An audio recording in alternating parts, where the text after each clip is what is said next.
Welcome to this 18 Cyberwatching webinar. I'm happy to say that today we have over 120 registered participants, and we will be today focusing on security and privacy by design applied to the healthcare sector. That it's a very hot topic in this COVID time. Our first speaker will give a detailed introduction of the topic, so I'm just going to introduce you to our panelists who will present some solutions that can help you in complying with GDPR, the medical device regulation, the EU directive on essential services, and the Cyberwatch regulation, of course, from the perspective of a COVID-like context. Firstly, we will have Sabina Magalini from Fondazione Policlinico Universitario Gemelli, who will give an introduction of challenges and an overview of the proposed solutions by 3 EU-funded projects, and also how COVID-19 can be seen somehow as an opportunity.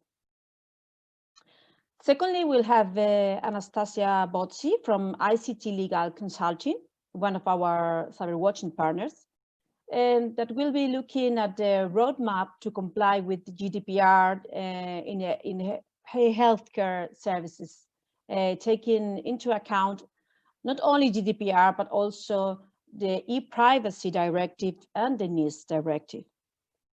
Then we will have 3 EU-funded projects presenting their solutions. Firstly, we will have Orhan Ermis from EURECOM and representing PAPAYA project, which is addressing the privacy concerns when data analytics tasks are performed by untrusted third-party data processors. And he will present 2 healthcare use cases, arrhythmia detection and stress detection. Secondly, we will have 2 speakers from different projects, Andrés Castillo from Pediatric Hospital Niño Jesús and Mouratidis from University of Brighton, who will present a data privacy governance platform, which facilitates data processing and data breach management and supports organizations towards GDPR compliance, focusing on their healthcare use case. Finally, we will have Martina Bossini from RINA, who will present the PANACEA project response to healthcare challenges with their security by design framework applicable to health systems and medical device development. That comprises a secure design support platform and a compliance support tool. My name is Marina, and I'm project manager at AEI Ciberseguridad and a Cyberwatching partner.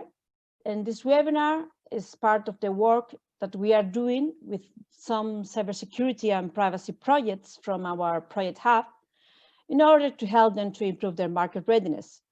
I'll be chairing this webinar. Each speaker has around 15-20 minutes. You, the attendees, can use the Q&A chat in the platform, and we will try to answer your questions in the final roundtable. During the session, some survey questions will appear in your screen to gather some feedback from the audience. And I kindly ask participants attending from PAPAYA, Defend, or PANACEA not to answer these questions to avoid any distortion in the results. But before starting with the agenda, let me introduce you to a last-minute guest who will give you in a couple of minutes an interesting information. I hand over the floor to Vasileios Voulgarakis, the communication manager from Sphinx Projects, which is also a project related to cybersecurity and healthcare. Thank you, Marina, and thanks to all the organizers for letting me in to promote our Sphinx project as well and our upcoming activity, which is on cybersecurity awareness.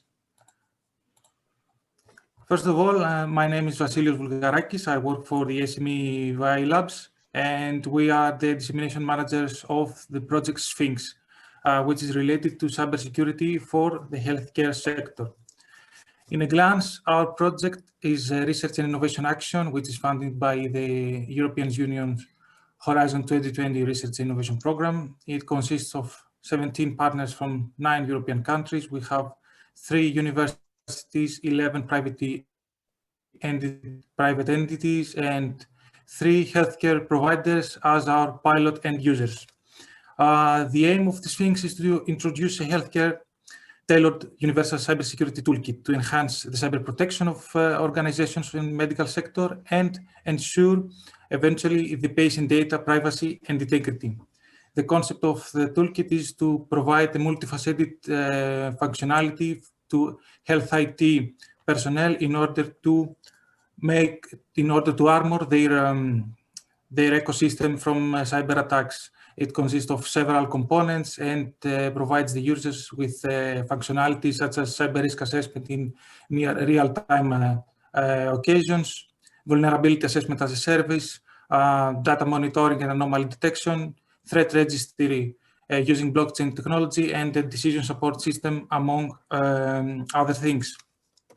The reason I'm here today with you is to promote our webinar, which is scheduled for next week on Wednesday, 16th of December at 14:30 CET time.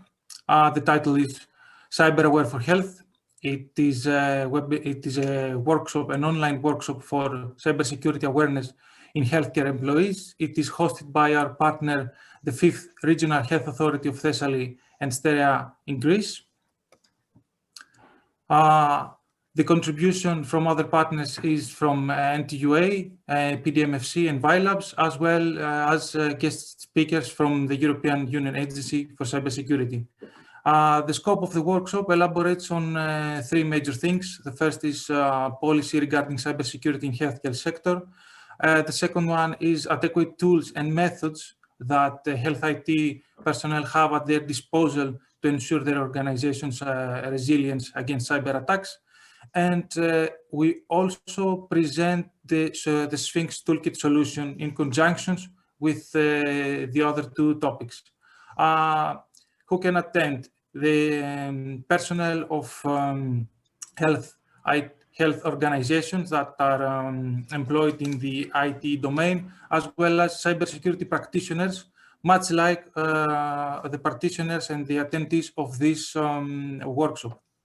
I would also like to mention that a certificate of attendance will be issued by the project coordinator of Sphinx, which is the Decision Support System Laboratory of NTUA, only upon the completion of an anonymized questionnaire, which will be distributed after the workshop is completed. Thanks for giving me the floor. To sum up, the workshop is going to be held virtually next week on Wednesday, 16th of December, and you can register in the EU survey platform. I will be at the disposal of anyone who is interested to share with them the information and the registration link. Thank you very much. Thank you very much, Vasileios. Very interesting information. And thank you for your disposal to answer any question from the audience. Well, now I will like to hand over to Sabina Magalini from Fondazione Policlinico Universitario, Gemelli, to introduce deeply this topic. Please, Sabina. Thank you and good morning to all of you. Old people have more problems with computers. I am an emergency surgeon and working in the Policlinico Gemelli of Rome. And in all these years, I've had an interest for cybersecurity from the utilizer's perspective.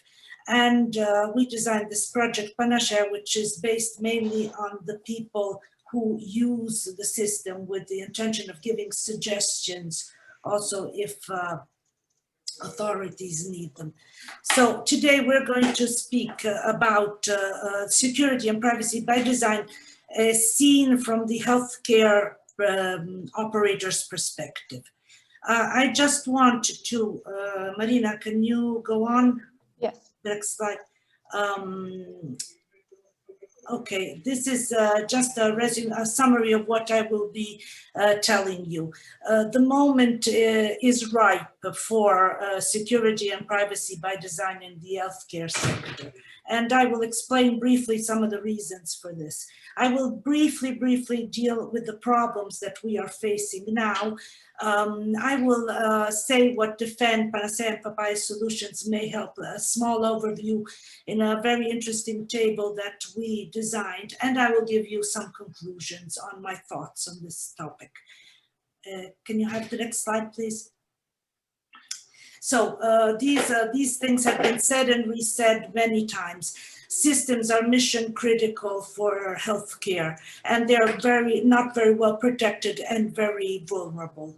There are risks for business continuity, which have been underlined very well during this COVID period, with a lot of cyber threats and also the interruption of business continuity of in various sectors in healthcare.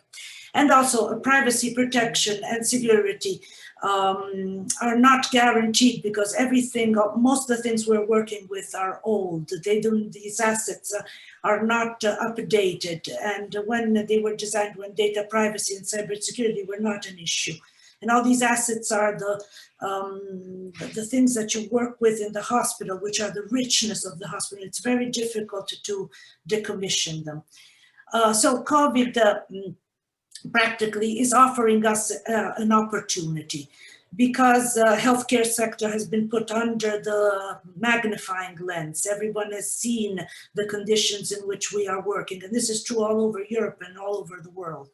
The security by privacy and privacy by design is one of the basic approaches with which we have to deal with for the future. The problem is if there is the money and the push to do these investments, but this is a policy level which poor doctor cannot face. So the answer is probably yes. At least we have the impression that all this money that is going around Europe and the recovery funds and the new investments will somehow upgrade our systems and help us to do it. Also because we've seen that e-health and telehealth are the future. Also in this era where we cannot touch anything, do everything remotely, not have us close contact with patients. Please, next one, Marina. So what I want to explain to you, what the problem is from an operator's point of view. The medical device manufacturers obviously have to comply with the security and privacy by design approaches, and they are taking care of this when they can on their own. There is not a great interest in communicating the systems they are designing and how they are facing this problem. And we've seen this also during our project.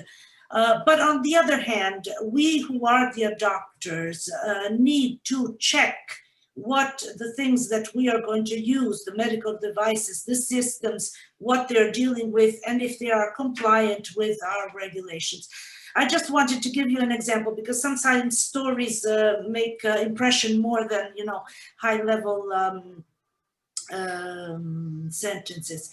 The last 30 days, we've had more than 20 offers of new ICT platforms. Now, an ICT platform is not only the one that regulates, I don't know, the way you communicate with the state or the regional authorities. There are many platforms that are offered because they have been developed in these times when everyone is developing software applications and platforms. One of them is to manage the delivery of drugs to COVID patients at home that have to go through the hospital. The hospital has to tell the patient, yes, you have to use this drug, because sometimes these patients are people that have gone out of the hospital and they are still at home. And there has been also another system which seems seems very interesting, that connects remote oximeters in the houses to a hospital system. These are interesting, but before hospital can adopt them, naturally they have to go through an infinite regulations and controls and checks. So we have to assure ourselves that they're compliant for the privacy and the cybersecurity, and also that we will not have any harm from adopting these platforms and systems. Next one, please. These are the regulations that we have to comply with. All of you know them from the GDPR, the NIS directive on, especially now we're implementing it in my hospital for the problem of the critical infrastructures. And the same thing is going on in all of Europe now. Then there is the regulation for medical devices, which is 2 years old, but has been, is in the way of, in the course of being adopted. And this has all been reinforced by the Cyber Regulation Act in July now 2019. That establishes like a high-level framework for digital products, services, and processes. And this also has to be taken into account. Next one. So why was I saying that the COVID is seen as an opportunity, as Marina correctly stated? Because there is a big push towards telemedicine, because COVID patients have to be kept at home as long as possible. There is an immense upgrade of smart working. Over 60% of our personnel, administrative personnel, is on smart working. And you know how many administrative things hospitals must do. They're working from their home devices. The VPNs are sometimes not so secure. The shared folders are not managed with accuracy. And also we have in the healthcare sector employed a lot of new staff. New staff means new profiles, means people who are not used to using the systems that we use inside the hospital. We've had problems with the provisioning of all the and profiling of processes, meaning that you're not closing an old profile, you're starting a new one, so there are unclosed profiles. It's a lot of work to do to put things in order. Also, as I was telling you, all these platforms and the apps we were talking about also before have problems in the fact that they are rapidly designed and in the back-end systems. So sometimes some apps that seem that they're going to solve all your problems, sometimes they create more problems than those they solve. And it's difficult to check them beforehand. Another problem that who doesn't work in the healthcare sector is not facing yet is the monitoring of the data flows for the infection. This has been a burden on the hospital, a terrible burden, because think of reporting of every COVID patient you have to 3 different authorities with all the systems, because these systems for infection monitoring are not so updated. They're there from the SARS epidemic. That's the last time they updated them. So that is another problem for security. And also the fact that we, due to the surge, we're using temporary hospitals. Okay, not so much in this this time, but in the previous and maybe in the third wave. I hope we don't have it, but if we have it, these structures are ready and they're not so secure, because sometimes you use the Wi-Fi of the hotels and these systems. So COVID is really has told us that we have to upgrade this system. Please, Marina, the next one.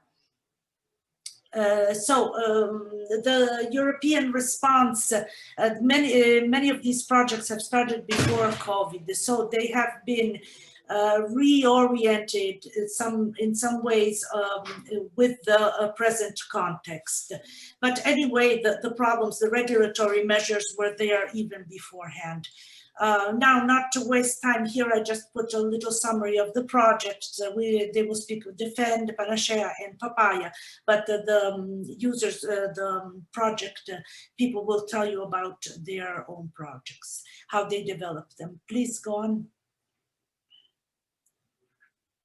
Okay, this is the table that we have designed, and we think it might be very useful. Here we have the problems relative to the regulatory context and who will be the users that will use by these security by design systems.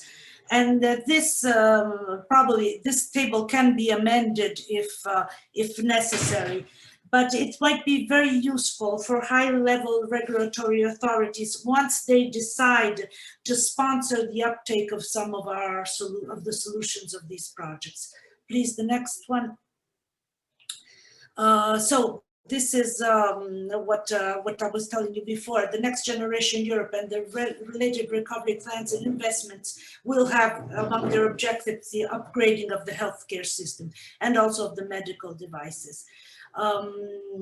While waiting for these indications, one of the suggestions that we have from the PANACEA project, but basically it is for all the hospitals, if you start preparing already for the contracts you will be doing with these medical device providers, putting inside the contracts the requirements, probably this will help you out when you will have the opportunity to buy and to adopt these solutions.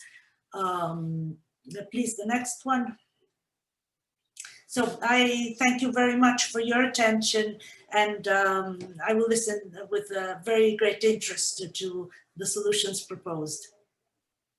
Thank you very much, Sabina. I think your testimony is very valid because you are working in a hospital and you are seeing these problems and these challenges directly. And also that you have shown that which is the way or the path that we have to follow to tackle this all these challenges that you have highlighted. I would like to remind the assistant, the attendees, that we have the Q&A chat. We also have we already have one question, but more than a question, it's an open question. So I prefer to leave it this question for the end, for the roundtable session. That I think is a good point to start the discussion. So now I would like to hand over the floor to Anastasia Botsi from ICT Legal Consulting. Please, Anastasia, can you share your presentation?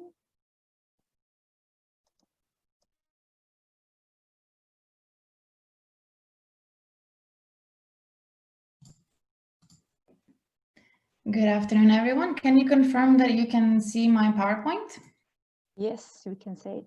Okay, perfect. Well, first of all, it's a pleasure to be here today and have such an interesting discussion. It was really interesting to hear from Sabina, and I would just like to add that apart from being an opportunity, COVID-19, I think, has also been more of a wake-up call for everyone, all the actors involved, into the fact that we need to start taking these issues more seriously and seeing these regulations not just as some requirements that are there to make your life difficult, but actually useful tools that can help and assist in ensuring a safer environment and more privacy friendly for the patients, for the doctors, and for all the actors involved. So today we will talk about the roadmap to GDPR compliance and touch upon some other relevant applications of the framework in the e-healthcare services specifically. So we are actually a firm in privacy and data protection, specializing on this. However, we will dive immediately into the context of today's presentation. And as shortly mentioned by Sabina, in the context of the healthcare sector, we have three main regulations and directives that are applicable. On the one hand, we have the General Data Protection Regulation, which is more involved with the general principles and obligations relating to the protection of rights and freedoms of data subjects. And here we see an immediate emphasis on privacy by design and by default, as well as other principles that are to be implemented in order to ensure compliance. However, how we like to see it and how we will present from here on as well is that data protection by design, by default, is actually a means with which to achieve compliance with the other main principles of the GDPR. And this is why it will also be today's main topic. We also see the reiteration of data protection impact assessments and the application of security measures. As a second part, we see the medical devices regulation, which is a more specific regulation with technical requirements when it comes to the use of medical devices. So that would include both the defining and classifying of the devices, of medical devices and all other healthcare related devices, as well as the technicalities and requirements of the designing and the manufacturing of those devices. And lastly, but we will not touch upon that, the making them available and putting them into use to humans. And the next important framework that we must consider is the Directive on Information and Network System Security, the NIS Directive, as we will call it from here on, which aims at a more higher level protection and discusses, as Sabina mentioned, the critical infrastructure aspects. And the aim is to establish a common level of security for network and information systems, focusing on essential service providers. And here we see mainly two requirements. We see generic preventative and mitigating security requirements, as well as incident notification requirements and coordinating, ensuring that there is a coordination and communication panel within the healthcare sector towards the computer incident response teams. Before we dive deeper into the specific aspects of the obligations, just some main terminology that we will be using here today. As you may be aware, the General Data Protection Regulation has introduced this category of special categories of personal data, which involves the more sensitive type of data. So this includes data concerning health, the genetic data, and biometric data. And once we take a look deeper into the actors that are involved when it comes to processing of data, we find that there is the data controller and the data processor. The data controller takes determines the purposes, which is the reason, and the means, which is the technical tools and platforms of the processing. And the data processor acts under the instructions of the controller and processes on behalf of that controller. And after the processor, you can have several subprocessors or a chain of subprocessors, as well as service providers that help and assist the controller in processing the data. So when we look at the GDPR in terms of the important aspects and those that are relevant for the healthcare sector, we see that data protection by design and by default is being reiterated, and it's used as a means with which to become compliant with the principle of accountability, with which to carry out data protection impact assessments and implement security measures. With our firm, we've come up with a 6-step approach to compliance, and it starts from the accountability principle, the umbrella principle, as we like to call it, which is the fact that the controller must be responsible for complying with the GDPR, but also demonstrating it to the outer world. So in this case, it would be, for example, to the patients or to anybody involved in clinical investigations, for example. And it always starts from data protection by design and by default. We move through the data protection by design and by default. We implement data protection impact assessments, both at the beginning and in the process of the processing activities, which help come up with security measures, as well as organizational measures, such as, for example, data breach management procedures. And then we have the more external looking part of the circle, which is informing the data subjects, choosing a correct legal basis to process, and ensuring that the rights of the data subject are being respected and communicated. So when we look at accountability, as mentioned before, we immediately jump into the data protection by design and by default, which in the healthcare, at least community, it raises several concerns in terms of the guarantees that can be offered, as Sabina also just told us firsthand from her experience as an emergency surgeon. And that is, of course, due to the intrusive nature, but also due to the high risks that are present when it comes to the healthcare sector. And according to the characteristics of the platform, the GDPR states that the data subjects must be protected by design, so within the designing of the platform, tool, software, or device, and by default, which means that data subjects should not have to take any action actively in order to protect their privacy. This needs to be embedded into the designing of those products. And actually, the GDPR also states in its recital, in recital 78, that producer of products, services, and applications must also take into account the data protection aspects in order to ensure that in the development and design stages, processors and controllers can fulfill their obligations. So just because you're not a controller, it does not mean that you do not need to take these aspects into consideration. And if anything, especially during the times that we're going through, you need to make sure that you take these seriously and you take them into consideration when planning and designing your products. And one easy way, or at least it seems easy, but one way with which to ensure data protection by design and by default is to take the first step and carry out a data protection impact assessment. And that will help you understand the risks that are inherent to the processing activity involved with that specific service, the specific platform, the specific device. So it needs to be very targeted.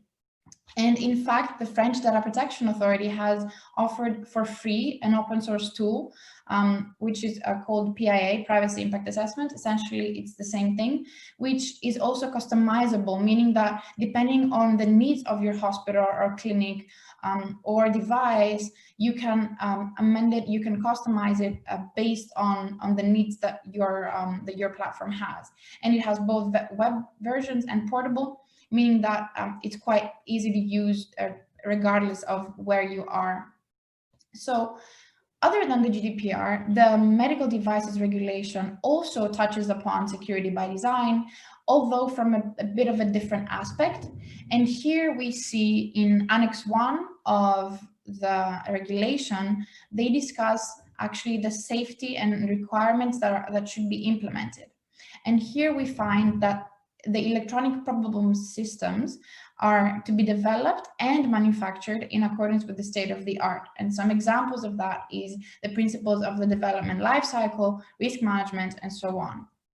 It also mentions that manufacturers need to set a set of minimum requirements when it comes to hardware, network characteristics, as well as security measures. So for example, as pointed out earlier by Sabina, the protection against unauthorized access would be extremely important. And to this note, PANACEA also has an interesting framework, the security by design framework, which we will hear more later on. Overall, the GDPR also has a more risk-based approach in security. So first, you assess the risk of your processing through a data protection impact assessment. And once that is done, you are to implement security and organizational measures to ensure that you mitigate or reduce that risk as much as possible. So some examples that we see are becoming very crucial in the sphere of healthcare is pseudonymization, which has been actually emphasized quite a lot by the European Cybersecurity Agency, ENISA, especially when it comes to clinical trials, as well as other technical measures such as the physical and technical separation of the personal data and encrypted data, confidentiality obligations, access right protocols, and so on. Again, the French Data Protection Authority has offered useful tools and practical guides to this note. ENISA has also offered a more technical and cybersecurity requirements when it comes to essential service providers, which also includes, of course, healthcare organizations. And we would highly suggest that you take a look at them and use them as a guideline, as they also take into consideration other international standards.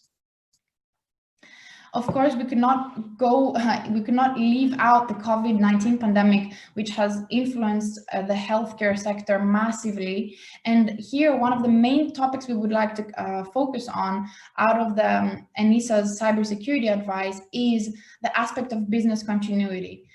This is an important topic that needs to be taken very seriously, and it needs to be something that needs to be discussed and communicated very clearly with your healthcare provider or any other service provider involved within important systems within the hospital or healthcare organization. And here it's crucial, as Sabina mentioned, to carry out data processing agreements so you can have a template with well-defined responsibilities and requirements when it comes to engaging these organizations or these service providers. As well as to the preventative security measures from a technical nature, we also have more organizational aspects that need to be taken into consideration. And that could be, for example, ensuring that you have an adequate data breach management protocol or procedure. As under the GDPR, you only have 72 hours from when you become aware of the incident to communicate it. And other than that, you also have, as a healthcare organization, the obligation to notify a serious cyber incident to the relevant national authority. So you have two obligations that you must comply with that you need to make sure that you're timely with. That means that you need to come up with protocols and governance procedures to make sure that everyone is involved and that everyone knows what steps they must take. In addition to the principles that we've mentioned before, there's also some helping principles that allow a controller and a processor to be compliant. And one of it is ensuring that you disclose information to data subjects. Other than taking measures to protect them, you also need to inform them of what the processing involves. And we've actually created a useful tool that can help assess those obligations that you must inform, and you can find it on the Cyberwatching website. Also important to touch upon, although we're running a bit out of time, is informed consent, which has additional obligations of providing information to data subjects, as we've listed here. Within the information notice, you must also inform your data subjects about how they can exercise their rights, which are several in the GDPR. And this is something that can also be of help by e-healthcare providers. When processing personal data, and especially when processing special categories of personal data, you need to carefully evaluate the legal basis that the processing activities involved are relied on. And this is something that also is connected with the principle of purpose limitation, as you must choose the legal basis specific to the purpose, and you must ensure that any further purpose is compatible with the initial purpose. The purpose is also important because the personal data that you collect must be justified in a way by the purpose. So you must only collect the amount of data that is adequate, relevant, and necessary in relation to that purpose. Other than the GDPR obligations, it needs to be very carefully kept in mind that the processing of health data allows for also national conditions and limitations. And that means that if you plan to put your device or your software in the market of several countries, you need to be in the constant lookout for any law that might be implemented that is specific and that has additional requirements. We also see the Council of Europe recommendation on the protection of health-related data, bringing up the concept of privacy by default and explaining that it's not enough to simply have one time an impact assessment. You need to be regularly reviewing the measures that you're taking throughout the life cycle of the processing. And last but not least, I would simply like to go over two actual cases that we've seen in terms of data protection, which is from a Portuguese hospital where over 980 doctors, psychologists, technicians, staff, and dietitians had free access to patient data without having authorization. So that's an example of a lack of internal policy for access rights. And they also failed to remove access rights of terminated employees. And here they received a fine of 400,000 euro for the specific breaches mentioned here. And secondly, we saw another fine which was of significance in the Netherlands, where dozens of hospital staff unnecessarily checked medical records of a famous person. And here we see insufficient security measures in two areas. On the one hand, there was not any regular checks on who consults the patient records. And on the other hand, we had bad security authentication measures. So there was no two-factor authentication. And they also received a fine of 460,000 euro and further penalties if the fine was delayed. So as you see, it's of extreme relevance, and not only because of the fines, but mostly because of the crucial work that is carried out by the healthcare sector. And we hope that this presentation was useful and look forward to a fruitful discussion afterwards. Thank you. Thank you very much, Anastasia. Very interesting presentation. I think if you are a hospital or any other organization, you have to be very aware of the regulation that you have to comply to avoid any sanction or any other problem that may cause an incorrect data management. Okay, we have some other, not question again, but some statements in the question in the chat box, but please attend this. I prefer that you use the Q&A chat, but we will discuss about this later at the end of the webinar. So now I would like to hand over to Orhan Ermis from EURECOM and representing the PAPAYA project. That will be presenting two use cases very interesting from the privacy point of view. Please, Orhan. Thank you, Marina. Can you see my screen? Yes, I can see it. Thanks again for the organization and taking care of everything, website and the dissemination of the event. And also I would like to thank my colleagues in PANACEA, ICT and different projects. So my name is Orhan Ermis. I'm a postdoctoral researcher at EURECOM, and I'm working in PAPAYA project, H2020 European Union project. This is an innovation action project.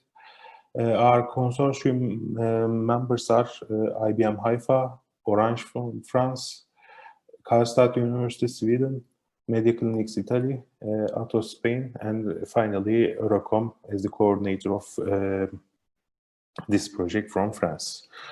So before going into details of the healthcare use cases, I will give the big picture of the project. As you, if you have any interest on data analytics tools that are outsourced to third parties, you have some insight about the main picture of the data and analytics. Data are collected from the data subjects, and there are companies who are collecting these data and apply some data analytics tools, machine learning tools on it, and at the end of the executing these data analytics tools, they obtain some prediction results or some useful information for their businesses. But with the GDPR, to do these operations in a clear text, in a plain text manner, without applying any protection on top of this information is not possible. Therefore, we come up with the question of what to protect in this case. These are quite in a short setting, in the basic setting, data, the query, and the model. And we have also another question for this setting: from whom to protect? We have some entities, some entities in this setting, like the data subjects, third-party companies, or queryers. Therefore, we need to protect our data from the platform, for example, when the execution of a particular data analytics tool is outsourced to a third-party server. And also queries consist of sensitive information about the data subjects or the companies. Therefore, this should be also protected. For the model, currently companies spending a lot of money, time, and resources, and they are making huge investments on this to obtain a particular machine learning or data analytics tool for making people's life or their customers' life easier. Therefore, because of the IPR reasons, models should be protected. And models should be protected against the data collectors, queries, or if the queries are data subjects, from data subjects as well. So since in PAPAYA project, we are talking about the privacy by design tools. One way to realize this protected machine learning or protected data analytics is to use traditional privacy enhancing technologies. These traditional privacy enhancing technologies are like the conventional encryption algorithms, and they only provide end-to-end encryption for the communication from one end to another. Therefore, they are not adapted for this for such a kind of usage. Because of that, we adopt advanced privacy enhancing technologies. These are homomorphic encryption, secure multi-party computation, differential privacy, and the functional encryption. These advanced paths allow us to operate, to run some statistics, some operations like multiplication, summation, subtraction, etc., over the protected or encrypted data. However, they come with the burden, and this is the additional computational communication cost overhead on the one hand, and on the other hand, we are only able to apply some operations like linear operations, but not the non-linear operations, in short. Therefore, we came to the trade-off between the famous problem of machine learning research, accuracy efficiency trade-off, but in this case we are adding one more dimension to this trade-off as the privacy. And in PAPAYA project, we are trying to find an optimal solutions where they provide both the privacy and that runs on a good accuracy in terms of neural network classification, for example, and they operate in an efficient manner. So these are our use cases. We have 5 use cases. 3 of them are related to telecom use cases, but in this presentation I will focus on arrhythmia detection and stress detection use cases. As you can see, we are using multi-party computation and homomorphic encryption for neural network classification. I will talk about classification, not the training. And also I will talk about collaborative training for the stress detection, where we use differential privacy as the privacy enhancing technology. In addition to that, we are also working with Poseidon project, which is also another H2020 project on some joint use case. And this joint use case, we try to detect the patients, whether patients are affected by COVID-19 or not, by using some data collected from these patients, like temperature, oximetry, or the ECG signals. But I will not present it in this presentation. So this is the main form of the platform. As you can see on the right-hand side in the purple square, this is our untrusted server. So as you can see, we have complementary tools in the both sides, and the left-hand side is the client side, which is the trusted zone, and the purple side is the untrusted zone. So our operations run on the untrusted zone because it has more computation power than the green side of the figure. So for the stress detection use case, We consider that we have some wearable devices which are produced by the Media Clinics Italy, and these are sensorized devices that can collect ECG signals of the data subject. And by using this T-shirts, we wear this sensorized T-shirt, we collect ECG signals, and we are running some data analytics on this data in order to decide whether the data subject has a high stress level, low stress level, or medium stress level. By doing so, we consider that we have multiple companies and that there are some local models for each companies, and these are poorly trained models, which means that they do not give accurate prediction results, not that as accurate as the combined model in the untrusted zone. Therefore, at some point, these companies need to upload these models to the untrusted area, to the PAPAYA platform, in order to get the newly trained and which provides better accuracy when compared with the local one. So how we are doing this? We are doing this by using collaborative training. Collaborative training is a type of neural network training in machine learning research. And in this scenario, as I mentioned in the previous slide, each entity has workplace aggregator, and they have some trained models with using their own workers, employees, and they can reach some accuracy, but not that accurate as the one in the PAPAYA platform.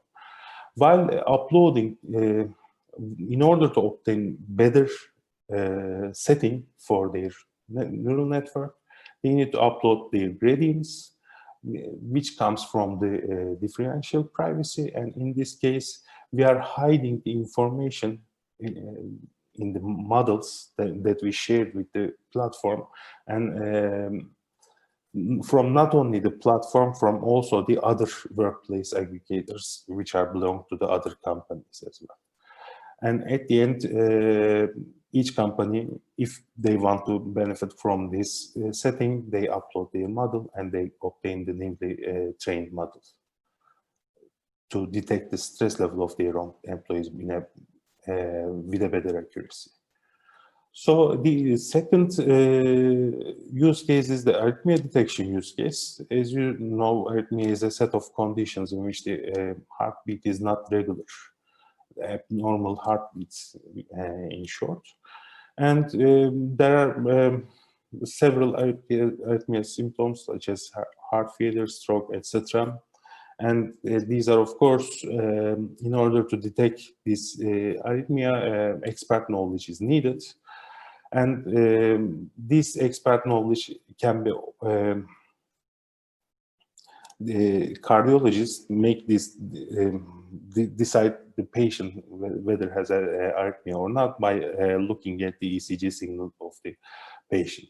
So since these are well formed and they have a specific pattern for each arrhythmia, therefore, with the labeled data and by using machine learning technique like neural network classification, we can figure out whether the patient has an arrhythmia or not. So the problem with this setting is that, as you may all know, maybe now these ECG signals are also used for the authentication, like the iWatch, for example, or any other smartwatches. So this is also sensitive data, so we need to also protect this data as well. And for this case, we are using two-party computation. And in this is the specific form of multi-party computation, where the two parties executing the same function but with different inputs, and the output of this function can be obtained by either one party or both parties can obtain it. But in our case, only the client-side component can obtain the result of the neural network classification. As you can see, we have a web browser or mobile app. In the demo, I will show the web browser version, but in the original product, there's a mobile app as well.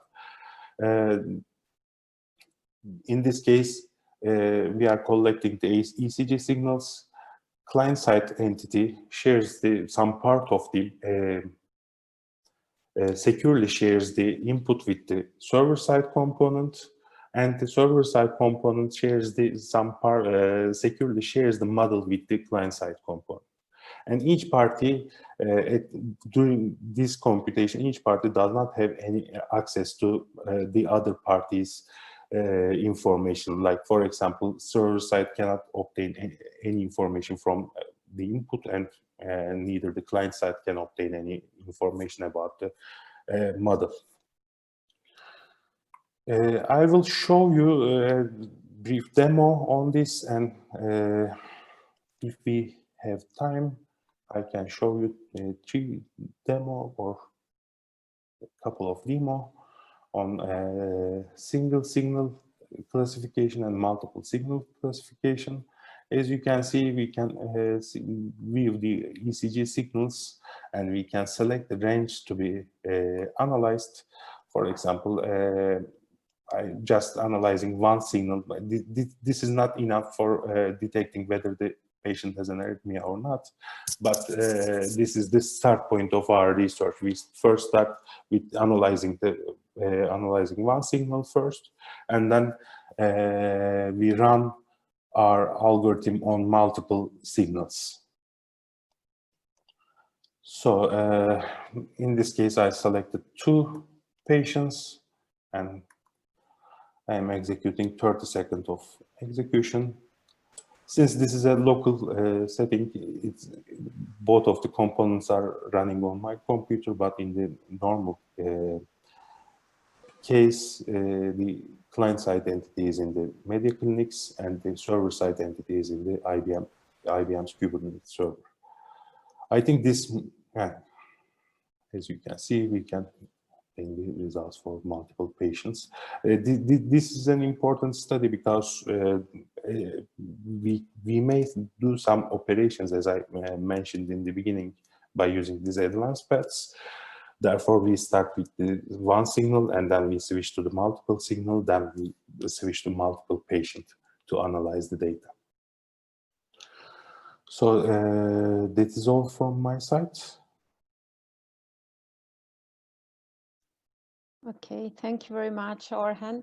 Very interesting your presentation. Indeed, we have several questions to you, but we will answer at the end because we are a bit out of time. I would like to remind to the participants that we'll be launching some question regarding this PAPAYA presentation, so please answer these questions. And now I would like to hand over the floor to Andrés Castillo and Mouratidis from the Defend project. Okay, so you should be able to see me now. So thank you, Marina, for the organization and also for the opportunity to contribute to this very interesting webinar. Good morning, everybody, or good afternoon, depending on where you are. And welcome to the presentation from the Defend project on security and privacy by design for healthcare. My name is Mouratidis. I'm a professor of software systems engineering at the University of Brighton, where I'm also the director of the Center for Secure, Intelligent and Usable Systems. And I will present today with my colleague, Andrés Castillo from the Pediatric Hospital Niño Jesús in Madrid, Spain. So I would like to start by giving you a brief description of the Defend project. The main aim of the project is to deliver an innovative data privacy governance platform which facilitates scoping and processing of data and data breach management, and also supports organizations towards GDPR compliance. The consortium is comprised of 10 partners coming from 7 countries, and we have universities, industry, public administration, and healthcare providers. So to achieve the aim of the project, we have developed 7 objectives, and you can see them on the screen. I won't go through all of them. I will just mention very briefly 2 of them that are relevant to today's presentation. The first one is the effort to develop advanced modeling languages and methodologies for privacy by design and data protection management. And the second one is to develop automated methods and techniques that elicit, map, and analyze data that organizations hold for individuals. So the project validates its solutions across 4 sectors. We have energy, we have banking, we have healthcare, and we have public administration. Although today we will focus on the healthcare sector based on our experience as a project with the Pediatric Hospital in Madrid. If someone has a question about how our solutions can be applied to the other sectors, please feel free to contact us. So I will now pass the floor to my colleague Andrés to provide a bit more information about the challenges we have been facing in the healthcare domain. Hello, everybody. I'm very happy to be part of this amazing webinar, and I wanted to thank you all, the non-healthcare workers from the industry. You are helping us a lot for complying with GDPR, because as you know, healthcare sector is rather different from other sectors. We have, for example, reached very late to digitalization, to the use of IT, and so at the same time that we are starting to use IT tools, we are starting to pass from paper to electronic health records. At the same time, we have to comply with this security and data protection issues. So it's a very difficult moment for us, and then COVID-19 came for making our work more complicated, but at the same time it has accelerated a lot the transformation of healthcare. So we're experimenting very interesting times nowadays. I have here collected some of the issues we have regarding data protection and security, of course, at the same time. We've been very active in this awesome project, Defend. We have been spending a lot of time collecting requirements from our hospital and other hospitals in Spain and all around Europe about the things we need to comply with GDPR. The tools we will help us a lot with this task of complying with data protection needs. And we are at the moment installing the tools that the technical partners have developed, and very soon we can show the results and present to the management, the security officer, the data protection officer of our hospital and other hospitals. So I have here collected, for example, some of them you have already mentioned, like the question of tracking consents. We are a pediatric hospital, so you can imagine that our situation is more hard to maintain, because we have to we manage children health data, so they are very, very sensible. And now we are transforming the consents in paper to consents in electronic format, and that gives more the possibility of changing the consent and canceling the consent. When I'm talking about consent, as you can imagine, is consent from the tutors or parents of minors. But here in Spain, for example, minors aged more than 12 years, they have to sign their own consent. They have to be informed. So we have here another complication. You have mentioned, because it is very of course, is very important, even more now with all the research that has been accelerated with COVID-19 research. How can we manage health data for clinical assays and also for innovation tasks? So pseudonymization, it's very, very hard to be understood by the researchers, by the medical clinical researchers. So it's a very big issue we have here. We live in Europe, and you know we live in Spain, where many people are coming as tourists, as travelers. We are the half Madrid. We are the half to Latin America and Africa. So many people who come from those continents, and when the children get ill, they should be treated in the hospital. So we have to get clinical data for the children from other countries, and when the children go back to the country, we have to give the information back, and so a whole lot of issues are coming up here. One of the things that have been accelerated now with COVID-19 is telemedicine. So we are been using more and more wearables, sensors, health monitoring at home, health monitoring, I mean, wherever we are, and that's a big issue because it's so new. Up to now, all data that is generated in the hospital stays in the hospital forever. But now the clinical data are coming from outside the hospital.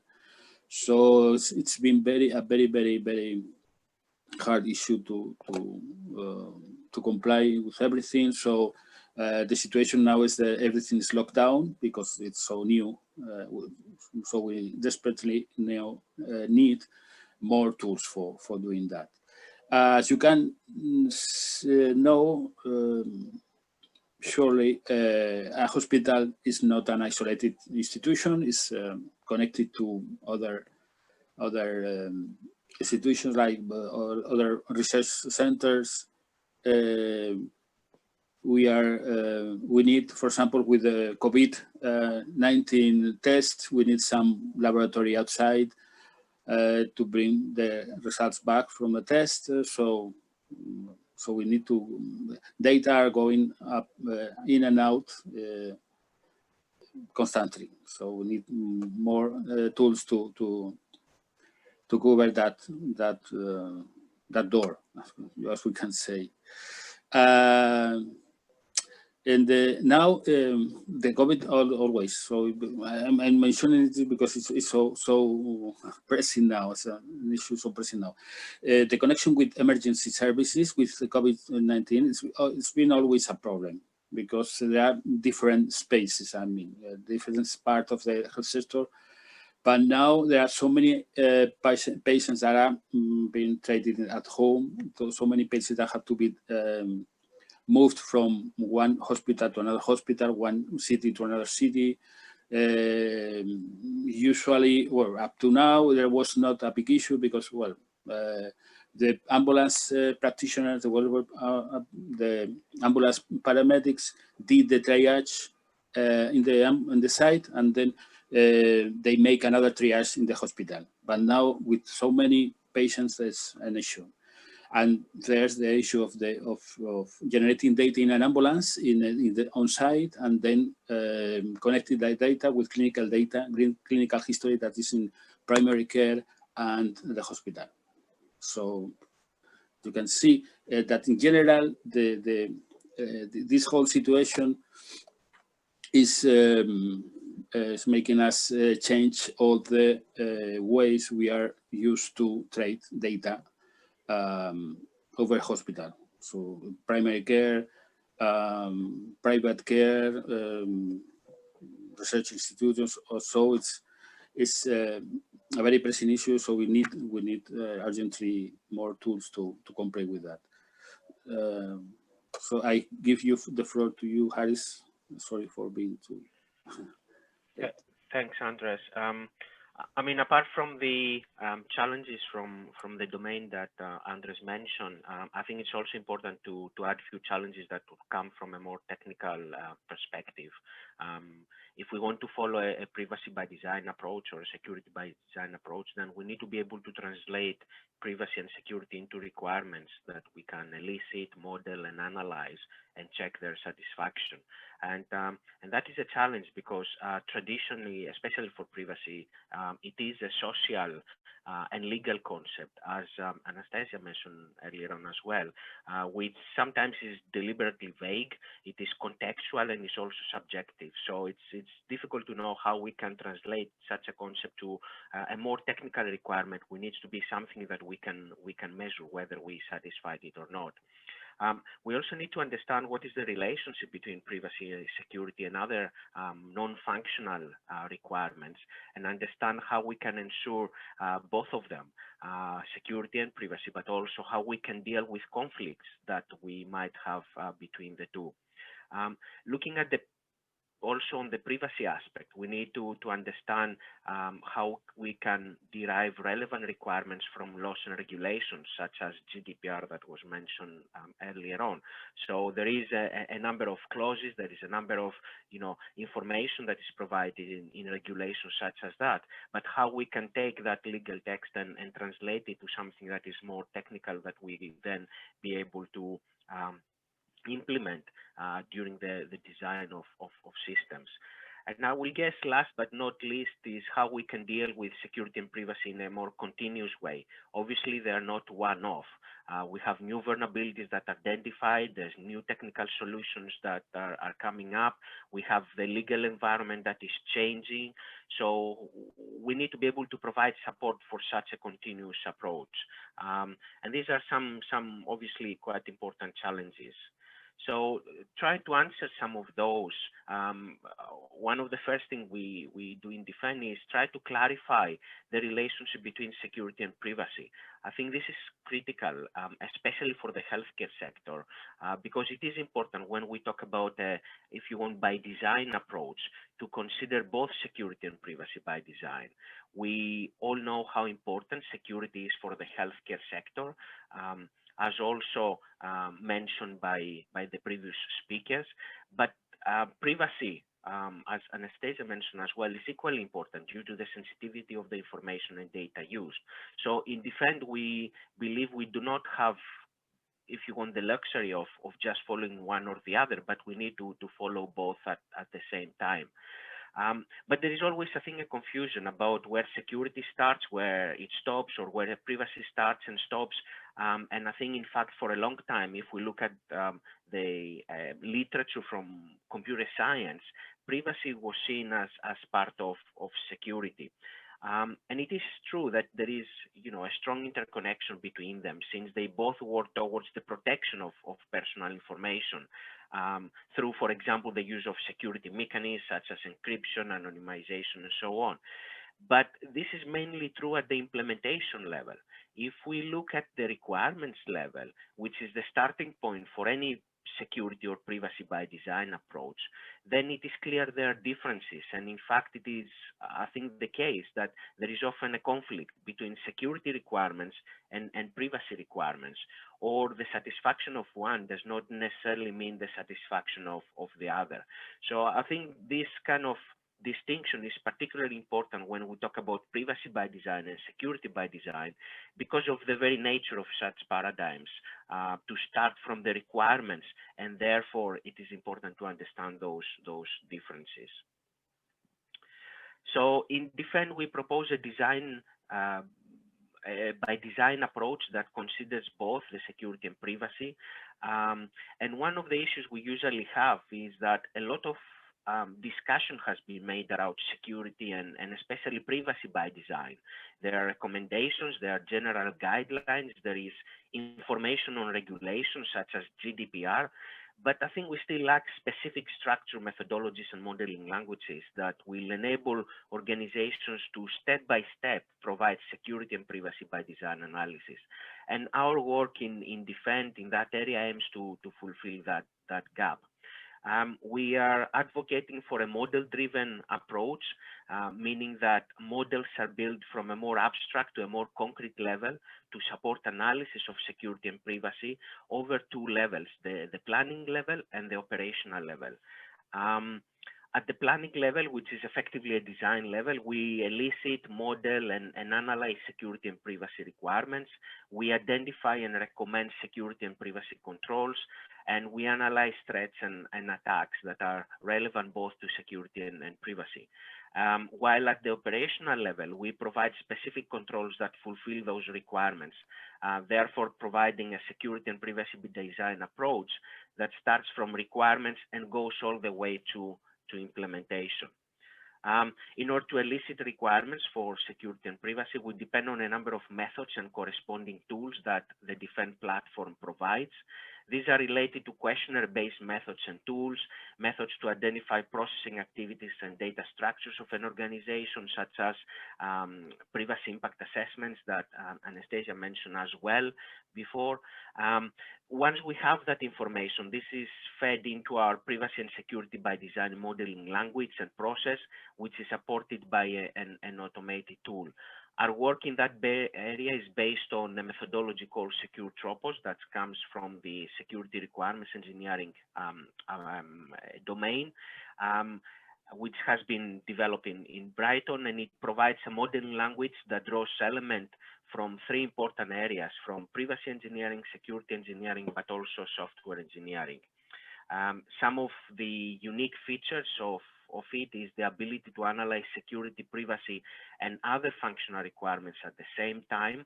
So we have a better understanding of potential conflicts that are there, also have a better understanding of clear links between those, and the ability to provide appropriate controls for their satisfaction. Sorry, can I ask you to speed up your presentation because we are a bit late, please? Yeah, sure. I just have one more slide after that. Okay. So once we have identified the various privacy and security controls, then these are fed into the implementation tools of the Defend platform, where we have some tools that can implement, for example, authorization, anonymity, etc. So we start from requirements, and we are able to provide tools that will actually enable somebody to implement those requirements as well.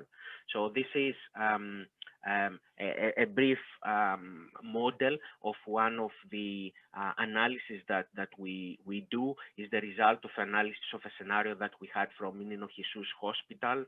I won't go into details about that, but I think what is important here to emphasize is that as part of that analysis, we can clearly identify and see security and privacy requirements that you can see them in red. From that, we are able to identify specific constraints that we might have on those, and also being able to understand how these can be implemented by different controls. I think this is very important, especially and relevant, especially with the current COVID situation, because it means that usually organizations try to develop new services, and that means that they need to consider new attacks, they need to consider new processes, they need to consider and redesign some of their processes. And starting from scratch can be a difficult element and part to do that, but using this approach, we are able to take advantage of existing experience. Something else I would like to mention very quickly is that we also provide a set of patterns that have been implemented into the platform, and which allow, on one hand, automatic suggestion of security controls, and on the other hand, automatic suggestions of privacy enhancing technologies to support both security and privacy requirements. And last but not least, we also empower organizations with the ability to create data breach response plans and being able to understand how they can deal with exceptional circumstances, such as, for example, the one that we are all living in with COVID-19. So that's from us. That was a very abstract kind of introduction to some of the abilities and functionalities that we can provide. But obviously, if there's any questions, and we'll be happy to discuss all of those in much more detail. Thank you.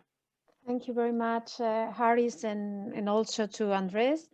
Indeed, we have some questions for you, but we will discuss it at the end of the webinar. Now we are launching the poll question from your solution, from the defense solution. And last but not least, I would like to introduce you to Martina Bossini, who will be presenting the PANACEA solution for security by design principles applicable to healthcare sector. Martina, please go ahead. Yes, I'm going to share my screen.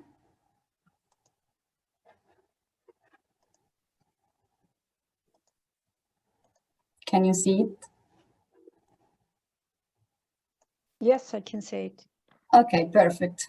Thank you, Marina, for giving me the floor. I am Martina Bossini Baroggi, and today I will present the Security by Design framework developed in PANACEA. I will provide an introduction about the healthcare sector and the PANACEA response. Then, starting from the Security by Design approach, I will introduce PANACEA Security by Design framework. And finally, I would like to highlight the innovation points of this project. As all of you probably know, medical devices are becoming more advanced. Most contain software and connect to the internet, to your mobile phone, to hospital network, and to other devices in order to share information. So it is really important to make sure that medical devices are cyber secure. Security issues in the healthcare sector start by fragmentation and lack of privacy and cyber awareness.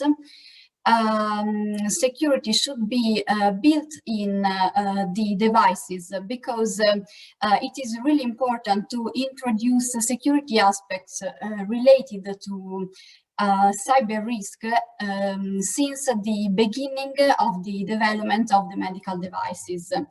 And finally, a programmatic approach to identification, mitigation, and remediation of risk should be implemented. PANACEA responds and contributes to these problems is the Security by Design framework that aims to provide the healthcare organization and the medical device manufacturer with two different tools to cover the conformity assessment and the risk assessment. These two tools are the compliance support tool and the secure design support platform. These two solutions compose the Security by Design framework that has been proposed in order to overcome the limitation of medical devices, which poorly include the security engineering aspects regarding cyber risk. The main concept is to make systems as free of vulnerabilities and impervious to attack as possible, implementing cyber security measures that should be integrated into the design since the foundations, so that the medical devices are secure from the foundations. The approach that has been followed is summarized in these 5 steps. That is defined following the ENISA analysis on potential candidates of cybersecurity certification schemes. Now we will see how this Security by Design approach was implemented in PANACEA. The context obviously is the healthcare domain, and the focus is on the medical devices design. We started studying the medical device life cycle in order to understand what are the conformity related activities with the medical device life cycle, starting from the requirement phase to the use and disposal phases. After that, we define the most relevant standards for cybersecurity in the healthcare sector, or the standard and regulation listed in this table were considered. For example, we can see the GDPR and MDR as regulations. And moreover, there are standards from 27,000 family, and also standard more specific for the risk management, for example, the 80,001. Some of these standards were cited also in a study performed by ENISA. After the standards and regulation definitions, we analyzed and studied the standards in order to define links between them. And for each standard, the most relevant articles in terms of cybersecurity were extracted in order to define checklists useful to guide the user in the process of conformity assessment. Moreover, taxonomies such as assets, vulnerability, threats, and security controls were extracted from some of these standards, from the majority of these standards, in order to define scenarios specific for the healthcare sector that could be used during the risk assessment. In PANACEA, the conformity assessment that implies the collection of evidences and audit was covered by the compliance support tool. And the last step of this process, that is the risk assessment, is covered in PANACEA by the secure design support platform. These two technological solutions compose the PANACEA Security by Design framework. The Secure Design Support Platform is intended to support the security of a medical device during the development of the device, providing a software platform for risk assessment. Each risk assessment analysis may produce security controls that will lead to new requirements to be embedded in the system. The compliance support tool is designed for internal auditing in order to support self-awareness on regulatory side during the development phase of the medical devices and systems. It was also designed for certification auditing as a support for audit activities.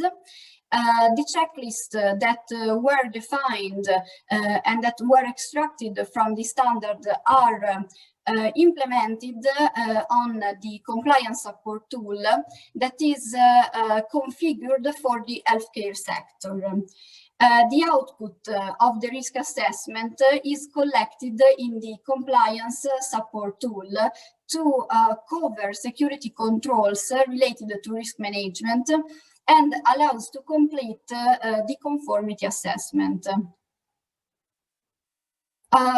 So we can say that the PANACEA Security by Design framework was conceived to support medical devices and systems manufacturers for the whole development process to continuously monitor the compliance to standard and at the same time to perform the risk assessment. So both the process and the contextualized output are covered by this framework. Now, I would like to underline some innovation points of this project, of this framework. First of all, it is innovative, the development of a tool that will support the user to verify the compliance to standards that are relevant for cybersecurity during the whole life cycle of a medical device. So this tool is specific for the healthcare sector. And then the development of a secure design support platform that will provide a risk-based approach to refine the security controls of a medical devices during all the development. Moreover, another innovation is the extraction of taxonomies from the most relevant healthcare standards that allows to define specific scenarios for the healthcare context to be used during the risk assessment. Finally, the use of security by design principles that lead the manufacturers in decision-making of possible security controls to be implemented during the early phases of the development, and the liaison with ENISA approach and guidelines that are implemented in the healthcare sector. Now I would like to share with you a video demo. We can send to the attendees a link to see the video, I think. So if they are interested, they can watch them on their computer. Okay, no problem. I think that we can share the video together with the presentations and the record of this webinar in the same webinar page where all the participants have registered. We will publish this recording and your presentations, and if you want, of course, a link to this video so people can see it properly. Okay, so thank you very much, Martina, for your presentation. We have a lot of questions now for the Q&A session. Let me have a look at the question. Maybe we can start with a question from Alcibiades that has been very participative in this. Well, before starting with the Q&A session, please, my apologies because we are being a bit late. So I hope that you can stay some more minutes to answer these questions. So okay, then starting with Alcibiades, this first question is for the hospital. So maybe Sabina and Andrés can answer the question. And the question is, how often does hospitals procure ICT services with privacy and security requirements constraints? Now it is the rule. Practically, we are in the face of many things that are being offered. We are checking the security by design in the most scrupulous way. That is why we have a lot of delay in what we are buying also.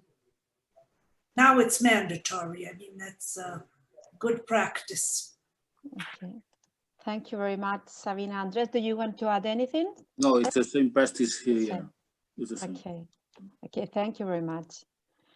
Okay, now we have a questions for all of the projects, and this anonymous attendee, and he wants to know if are there any solutions for increasing hospital staff awareness of cybersecurity risks?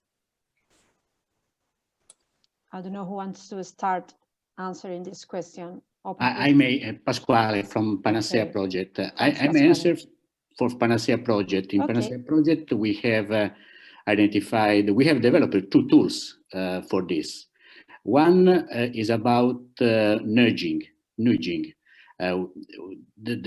tool consists in a process for designing ad hoc nudges to influence the behavior of the people. So nudges may mean, for instance, labels that you put on the PC, and the people when see this label are reminded to do something or not to do something.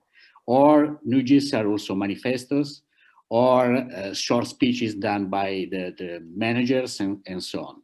So we have developed this process, and the tool is the process, and with the roles and the methodologies, etc., etc. This is one way.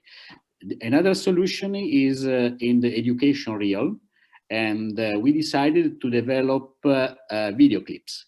The video clips are short video, let's say 10 minutes, 15 minutes, that a staff member can visualize autonomously, and where situations are described in an easy manner through like cartoons with nice music highlighting the situations to show which are the possible dangerous situations where the risk can arise. So these are two practical solutions that we have put in place in PANACEA project, and we have developed them. We are going to validate them in 3 hospitals in Italy, at Gemelli Hospital, in Greece, and also in the Crete region, health region, and also in Ireland. And we will see what happens, whether people are influenced or not, and the awareness is created. Okay, thank you very much, Pasquale. Any other project that have any other solution to increase the staff awareness? Yes, this is Vasilios from Sphinx. I was very happy when this question came around, because it's very relevant to the workshop that I came here today to promote, because we have identified this problem of a decreased cyber awareness on medical staff and employees through our end users, which are going to be the pilot testers on the Sphinx toolkit. So first one, we tried to do an educational action much like PANACEA has taught, and we have disseminated some material, some brochures on a hospital in Larissa and in Volos in Greece, which are part of the 5th Regional Health Authority, and we have tried to have small discussions with the medical and administrative staff in the hospitals, in order to make it a little bit more personal and have them being engaged with the project and being more receptive to the project when we were going to pilot test it. And the other action is the one that we are preparing now, which is more focused on the IT personnel of healthcare organizations, in which action, in this webinar that we are going to hold, we have some sessions that are more technical oriented and more specific in the terms of their content to the people that work in the IT domain, so that they can have some useful tips and some useful updates on contemporary solutions. And then we would like to also introduce to them the Sphinx solution. We do this because it's not only about the sustainability of the project after its completion, but also for the increase of the overall awareness, not only on the IT personnel, but also on the medical and administrative personnel of the healthcare organizations, because this is where we have identified that there is the list of the awareness on cyber issues, which also causes some breaches and some vulnerabilities in this respect, because people that are not very aware of how to be careful using an outdated system, then they will fall to more traps, cyber traps, let's say, in a manner of speech. Okay, thank you very much, Vasilios. So the person who asked this question, don't miss the workshop of the next week. defend Orhan or maybe Harris would like to complete the answer, or it's fine for them? We provide a slightly different approach in the sense that we allow organizations to model how they would like to approach different processes, and through that they're able to model how they will approach awareness as well, but try to link it on the needs of the organization. So why an organization will need awareness, and at what level, and who needs to be aware of what. It might be, for example, that specific roles within the organization need to be aware of sharing data. Some others might need to be aware about the way that they store the data and so on. So we have the ability to allow an organization to create those kind of scenarios and model them. And this is how far we go for that concept. Okay, thank you very much. In the scope, hey Marina, this is Orhan. In the scope of PAPAYA project, also our awareness approach is a bit different. In our tools, in our use cases, we provide some illustrations, present small definitions of what kind of security algorithm is running for the underlying data analytics tool. And other than that, I am fine with the definitions. Okay, thank you very much, Orhan. Well, there are a lot, many questions and very interesting questions, but we are really out of time.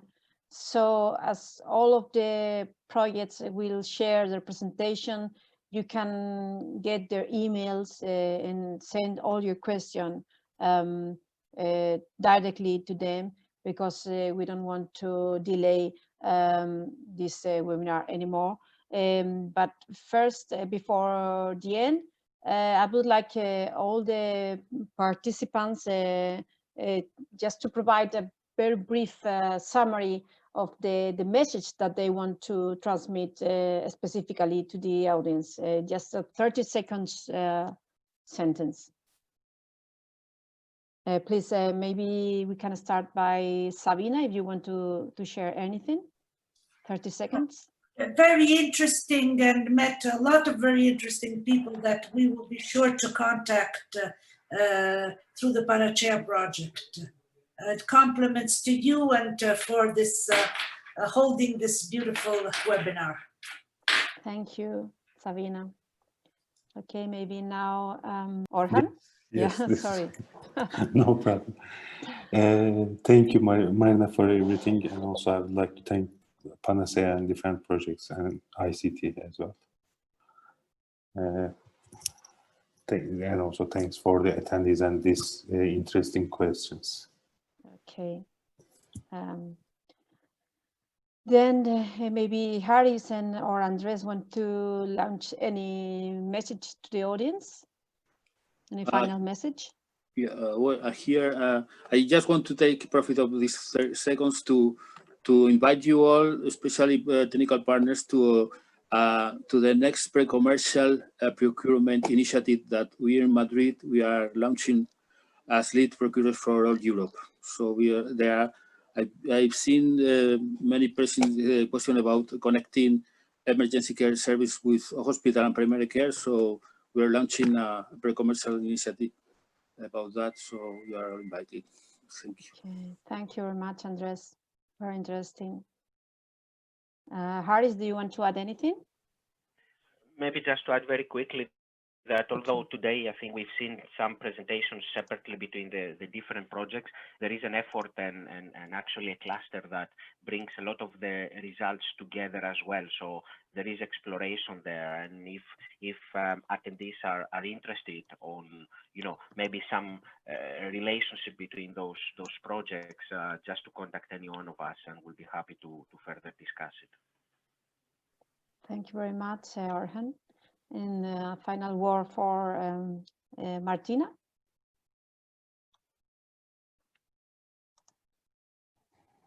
Yes, thank you, Marina. I would like to thank all the attendees, and I would like to say that, as I said before, that we will share our presentation and also the video, so you can see it better on your PC. And I hope that our presentation was fine. And also, if you have some other questions, please contact me or my colleagues. You can find our email in the video, or we can share, Marina can share it with you if you have some other questions. So thank you so much, and that's all. Thank you very much, everyone. You have worked very hard in organizing this webinar, so I really appreciate the results. Just allow me 2 minutes to bring you some upcoming events. The first 2 events are related to the activity of helping projects to improve their market readiness. And next Monday, there will be a workshop organized in collaboration with Critical Change Project and other related projects from our hub. The third workshop in a series of joint workshops for the finance sector. And this time they are focused on risk-based cyber physical security authentication and accountability models for monitoring, compliance support, and regulatory harmonization challenges. Then probably on next 21 January, Cyberwatching will present their new version of the Project Radar. During this, that you can see it's very interesting tool to have a glimpse of the research and innovation landscape in Europe. Finally, okay, during these days, the Cyber Competence Network, comprising the 4 pilots, CyberSec for Europe, Sparta, Concordia, and ECHO, are celebrating a 3-day consultation event to showcase the progress that has been made within the pilots toward an European cybersecurity industrial technology and research competence centers and a network of national coordination centers. So you are still on time to join this event after this webinar. Finally, on 16 December, you can attend the workshop that Vasileios kindly introduced at the beginning of this webinar. Okay, that's the final slide, just to show you the assets, the main asset that we have to strengthen the resilience, cyber resilience in Europe.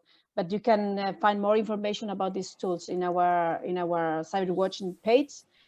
Thank you very much to all of you for attending this webinar, especially to all our panelists today that made a brilliant presentation. And see you soon. Have a nice day.